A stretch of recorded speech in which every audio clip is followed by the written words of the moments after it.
Apakah Anda pernah bertanya-tanya bagaimana cara menganalisis saham seperti seorang profesional? Dalam video ini, kita akan membedah saham Wika dan mengungkap rahasia di balik angka-angkanya. Siap untuk menjadi investor yang lebih cerdas? Selamat datang di channel kami. Hari ini kita akan mempelajari cara menganalisis saham Wika menggunakan metode analisis fundamental. Pengetahuan ini sangat penting bagi Anda yang ingin memulai atau meningkatkan kemampuan investasi saham. Mari kita mulai perjalanan menuju kemandirian finansial Anda. Sebelum kita mulai, penting untuk diingat bahwa video ini hanya bertujuan untuk hiburan dan edukasi tentang analisis fundamental saham. Ini bukan merupakan rekomendasi investasi. Sebelum membeli saham, pastikan Anda melakukan riset yang mendalam. Data yang disajikan mungkin saja tidak akurat atau sudah kedaluarsa. Selalu lakukan analisis Anda sendiri sebelum mengambil keputusan investasi. Mari kita mulai dengan melihat pendapatan dan laba Wika. Pada kuartal 1 tahun 2024, Wika mencatat pendapatan sebesar 21 triliun 715 miliar rupiah. Namun, perusahaan mengalami kerugian bersih sebesar 8 triliun 490 miliar rupiah.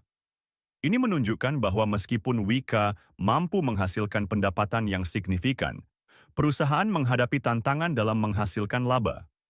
Kita perlu menyelidiki lebih lanjut untuk memahami penyebab kerugian ini. Sekarang, mari kita lihat profitabilitas Wika. Gross Profit Margin atau GPM perusahaan adalah 8,4%, menunjukkan bahwa dari setiap rupiah penjualan, Wika menyisakan 8,4 sen sebagai laba kotor.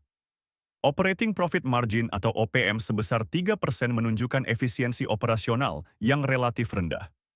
Net Profit Margin atau NPM yang negatif 39% mengindikasikan bahwa perusahaan mengalami kerugian signifikan. Angka-angka ini menunjukkan bahwa Wika sedang menghadapi tantangan serius dalam profitabilitasnya. Dalam hal posisi keuangan, Wika memiliki aset total sebesar 64 triliun 622 miliar rupiah dengan ekuitas sebesar 8 triliun 379 miliar rupiah. Rasio aset terhadap ekuitas yang tinggi menunjukkan bahwa perusahaan memiliki tingkat leverage yang signifikan, yang bisa menjadi risiko jika profitabilitas tidak membaik. Kesehatan keuangan Wika terlihat kurang optimal. Debt to Equity Ratio atau DER sebesar 8,12 menunjukkan tingkat utang yang sangat tinggi dibandingkan dengan ekuitas. Equity multiplier sebesar 7,7 menguatkan fakta bahwa Wika sangat bergantung pada pembiayaan utang. Tingginya leverage ini bisa menjadi beban berat bagi perusahaan, terutama dalam kondisi profitabilitas yang sedang menurun. Dalam hal kinerja manajemen, Return on Equity atau ROE Wika adalah 7,8%, sementara Return on Assets atau ROE hanya 1%. ROE yang lebih tinggi dari ROE menunjukkan penggunaan leverage yang signifikan. Namun, kedua angka ini relatif rendah, mengindikasikan bahwa manajemen menghadapi tantangan dalam menghasilkan laba dari aset dan ekuitas yang tersedia. Tren ini perlu dipantau apakah akan membaik di masa depan. Sebelum kita lanjut ke valuasi, jangan lupa untuk komen mau jika Anda ingin mendapatkan cheat sheet investasi saham yang bisa membantu analisis Anda.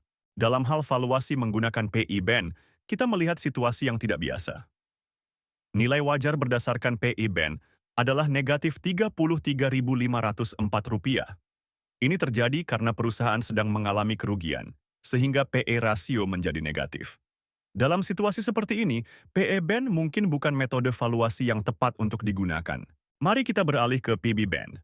Berdasarkan PB Band, nilai wajar Wika adalah Rp362. Dengan harga saat ini di Rp342, saham Wika memiliki margin of safety sebesar 5,7%. Ini menunjukkan bahwa harga saham saat ini sedikit di bawah nilai wajarnya berdasarkan PB Band, namun perbedaannya tidak signifikan. Nah, itulah analisis fundamental saham Wika. Bagaimana menurut Anda? Apakah Wika menarik untuk investasi? Jangan lupa untuk meninggalkan komentar dengan saham yang ingin Anda analisis selanjutnya. Jika Anda ingin mendapatkan akses ke cheat sheet investasi saham kami, tinggalkan komentar mau di bawah video ini. Jangan lupa untuk subscribe channel kami dan tonton video lainnya untuk meningkatkan pengetahuan investasi Anda. Terakhir, jika Anda ingin mulai berinvestasi, Anda bisa mendownload aplikasi saham investor melalui link di deskripsi video. Sampai jumpa di video berikutnya.